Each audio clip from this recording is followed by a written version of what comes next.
Hey everybody, welcome back to BobkeTV time once again for the Broom Wagon. Coming up, the good, the bad, and the ugly is back. Musings are going to knock your socks off. Crazy news coming out of England, and of course the tweet of the week and the jersey of the week. All that next on the Broom Wagon.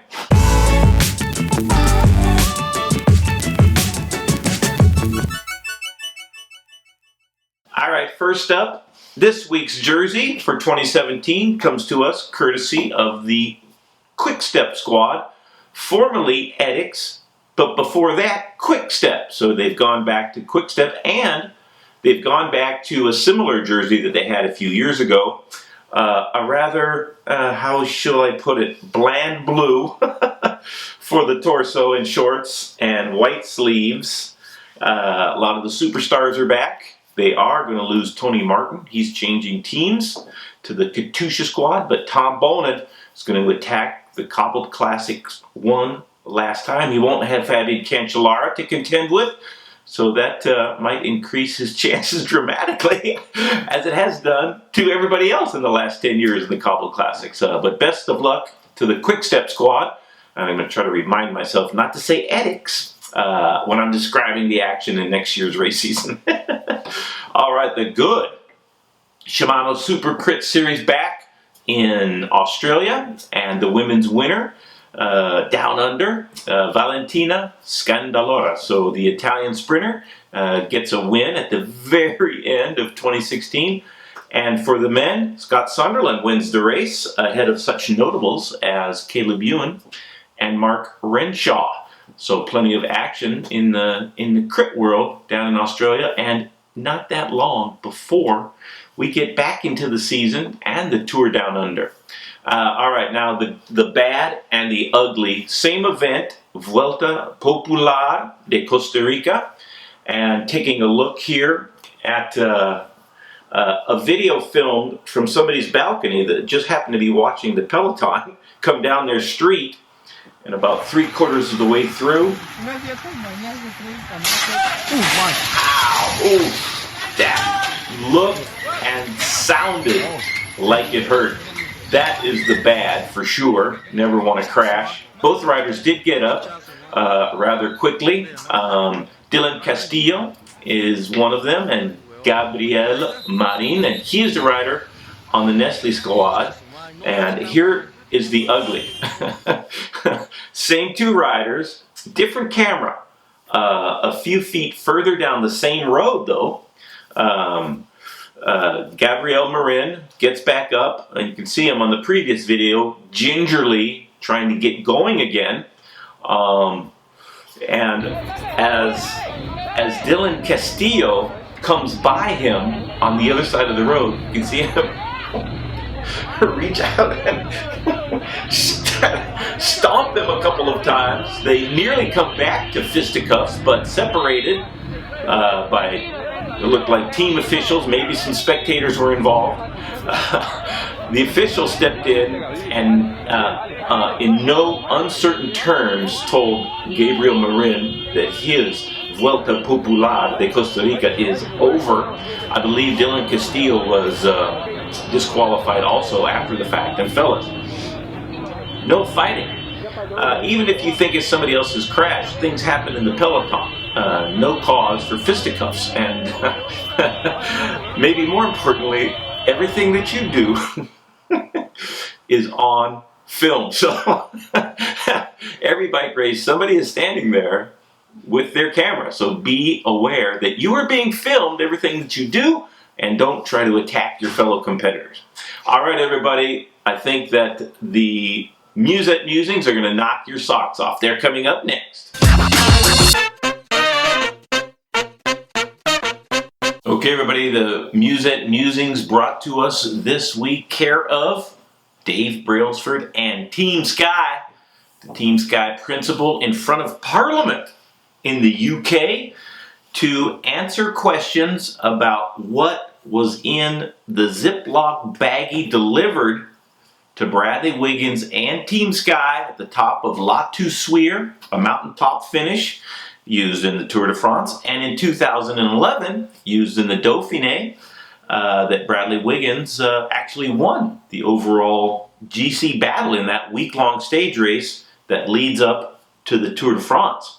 At that time, and we have to go back quite a ways, but and that's part of this whole story that's unfolding, is how to keep chronological order, how to keep all of this straight, how to keep all the misinformation and the easily disproved claims of Dave Brailsford and Team Sky. We're going to get into that.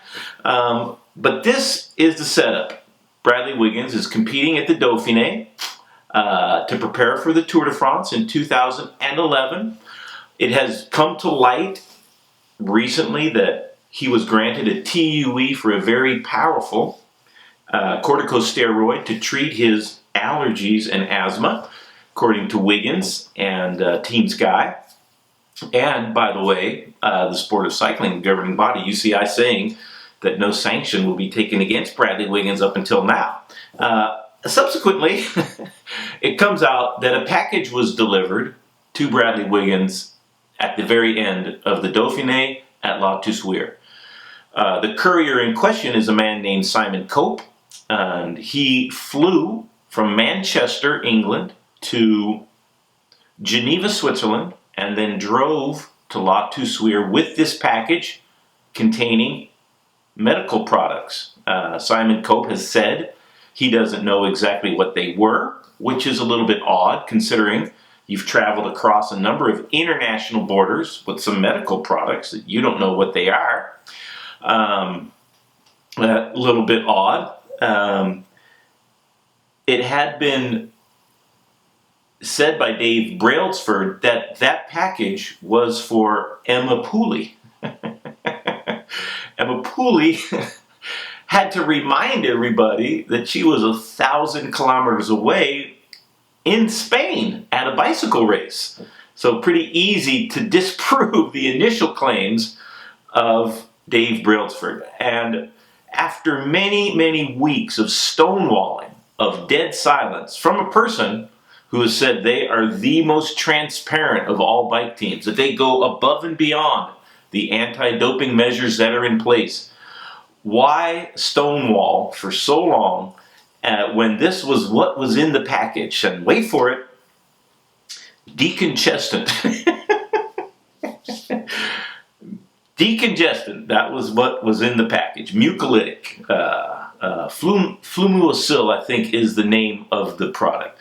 Which, by the way, the courier, Simon Cope, could not get over the counter in England, but is available on nearly every street corner in France for $8 over the counter at any pharmacy. So that's one of the main questions I have. Why fly a guy with a package of medical supplies halfway across Europe for something that's not available in England? And how did he exactly get the prescription to procure that in Manchester, England? And why do that when you can get it anywhere in France? One of the main disturbing parts about this is that the TUE that Bradley Wiggins applied for and had been granted is a very powerful anti-inflammatory corticosteroids and is prohibited to be prescribed simultaneous with this decongestant. And so very, very questionable. If you are taking the corticosteroids prescribed to Bradley Wiggins, you would most certainly not be taking this decongestant. It's very dangerous to administer to people who are being treated for asthma. That is very questionable. Another part about this, a journalist from England that's been following this story throughout is a man called Matt Lawton, and he recently met, or not recently, preceding the weeks of stonewalling by Dave Brailsford, but he did ask him if he would like to comment on this. And Dave Brailsford said to him, how about he offered him a more, quote unquote, more positive story that Matt Lawton could publish. Matt Lawton said, no, I want to know what's in the package. Want to know what's in the Ziploc baggie. And Dave Brailsford then said, how about I give you a story about a very famous team that is abusing the TUE program. How about that? Matt Lawton thankfully said no, not interested in that either. And Dave Brailsford said to him, he said, what do I have to do to make this story go away? Now the smoke has started billowing from the Team Sky bus, and now it is a conflagration of biblical proportions. It's difficult to not imagine that there is a fire burning somewhere in Team Sky. So all of this from the clean team, the most transparent team of all. So if we cast our minds back to who the team doctor, one of the team doctors for Team Sky was at that time. I don't know if anybody remembers this name, but you should look it up. You should Google this person, Geert Leenders. Banned for life. At the time, 2011, under the employment of Team Sky, Dave Brailsford went on to say in front of Parliament that we trust our doctors. We believe in our doctors and that they are maximizing the health of the riders. That's Dave Brailsford's quote in front of Parliament. So how you can say that when, if we are to believe that this decongestant was indeed what was in the baggie, and you've been prescribed a powerful corticosteroid to treat your asthma and allergies, how do you have somebody like Geert Leenders under your employ? That is my question. And how much smoke before the flames engulf the team? I would be very surprised if Dave Brailsford, 1 year from now, it's almost 2017, is still the manager of Team Sky when I do this video a year from now. So I made some predictions for 2016 at the beginning of last year. So I'm going to make my first prediction, and that is that Dave Brailsford will not be the manager of Team Sky at this time next year. That's my prediction for Team Sky going forward in 2017. Bradley Wiggins did weigh in, and I'm going to show you that in a minute in Tweet of the Week. But one of the other discouraging things about it is that nobody has commented on this. None of the other professional riders, it doesn't seem to bother them. And maybe they will as more information comes out, or the findings of the parliamentary committee that is looking into this publishes whatever sanctions, whatever penalties, or maybe none. Perhaps the riders will start to comment on it. Chris Froome was definitely asked about it. He was very candid in saying that he has no idea what was in the package, and Bradley Wiggins needs to come forward and clarify that.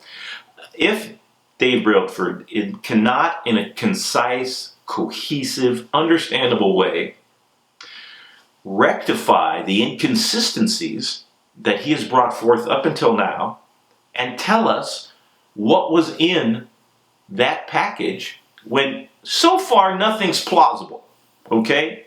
Nothing makes sense. All of those things you now can look at and say, no, that doesn't make sense. That does not ring true.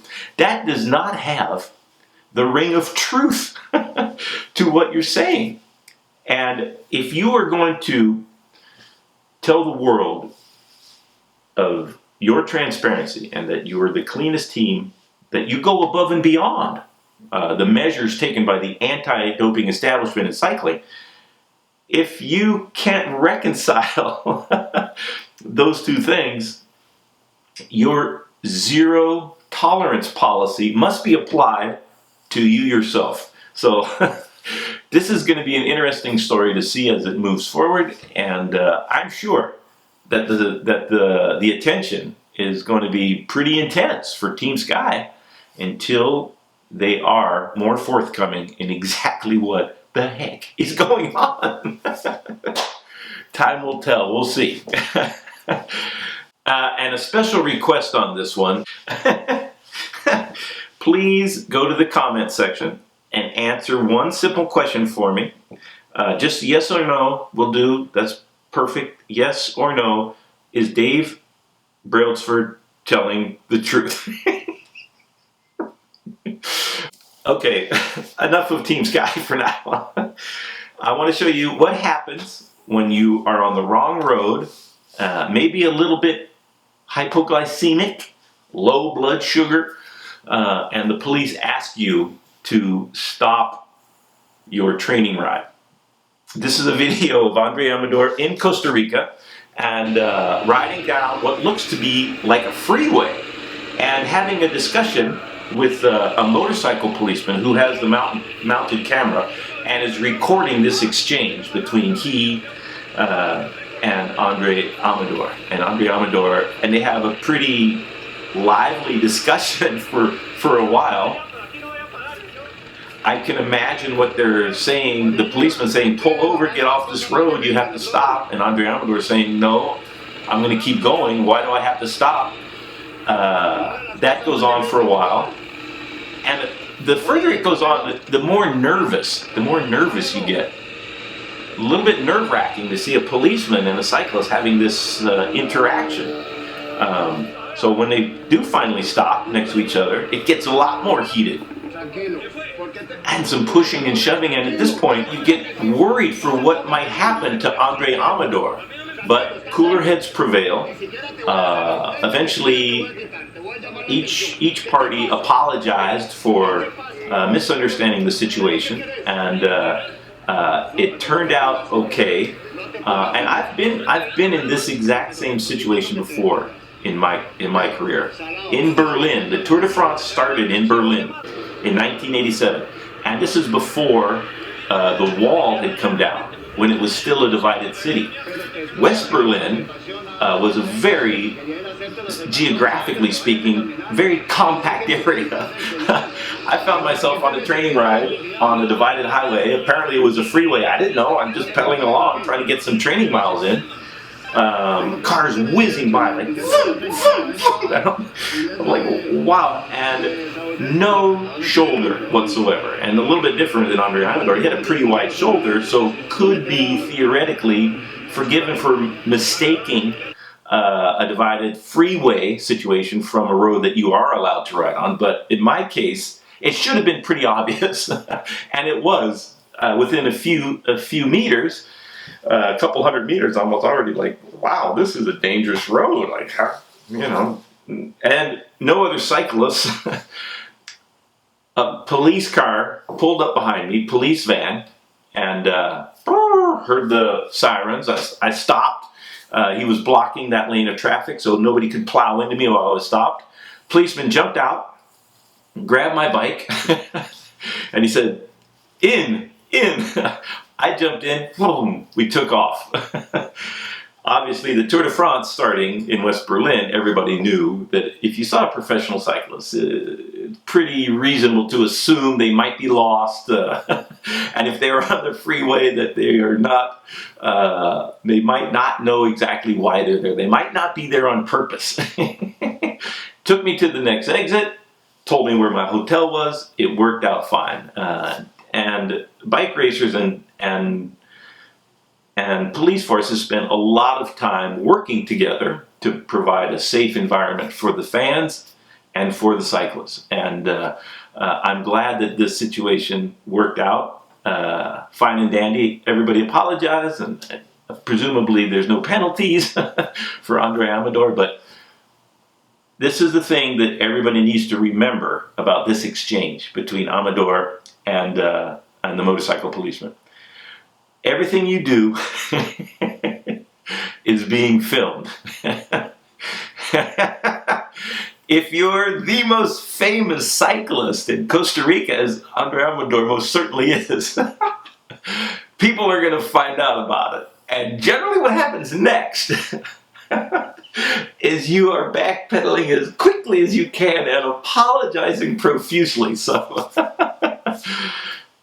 hats off to the motorcycle police of Costa Rica, and best of luck to Andre Amador, the Movistar superstar, in the 2017 season, and hopefully finds the places where you can ride the bike and not have to ride in places where you can't. All right, everybody. Next up, tweet of the week. All right, everybody. Time for tweet of the week. Tweet of the week coming to us from William Wallace, from Braveheart, Bradley Wiggins. They can never take my package. Wow. Pretty defiant. Pretty defiant when you consider the controversy that Dave Brailsford and Team Sky are currently embroiled in England, Great Britain, going full Mel Gibson Braveheart with the blue face paint. Looks a little bit like a person you might see at a soccer match or a football game, cheering on their favorite squad. But Bradley Wiggins,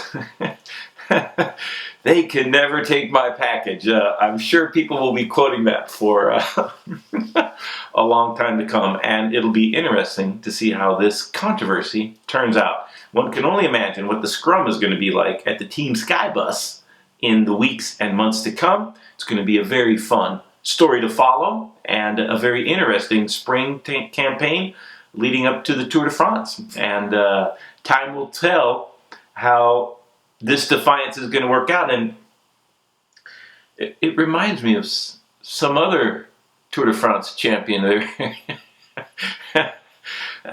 I can't remember who it is. Anyways, thanks a lot for watching. Please comment. You can go to the comment icon and click on that and comment on any of these videos that you like, as long as you keep the language clean. I can see it start sneaking in the expletive direction. Please keep it in words that you can use with kindergartners. Listen. Kindergartners are pretty smart, by the way, so you can use whatever words you want as long as they are appropriate. Click on my face to subscribe. Click on the t-shirt if you'd like to order some merchandise. And please follow me on Facebook and Twitter, and the thumbs up, greatly appreciated. Thanks a lot, everybody.